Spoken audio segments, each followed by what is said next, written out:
ये homemade sugar free ginger candy आपको कफ, cold and सार थ्रोट में बहुत हेल्प करेगी। सबसे पहले अदरक के बड़े से टुकड़े को फ्लेम पे इस तरह से चाड़ कर लेंगे और उसके बाद स्किन निकाल के कद्दूकस कर लेंगे।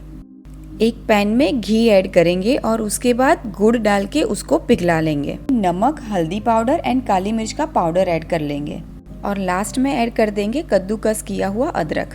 जैसे ही मिक्सचर गाढ़ा होने लगे हम फ्लेम को टर्न ऑफ करके एक दूसरी प्लेट में मिक्सचर को निकाल लेंगे और अब मिक्सचर के छोटे छोटे बॉल्स बना के टोस्टेड सेसमी सीड्स में इसको रोल कर लेंगे। सेसमी सीड्स की जगह पे आप पाउडर शुगर भी यूज कर सकते हैं। इस जिंजर कैंडी को च्यू मत करिएगा, just let it melt in your mouth.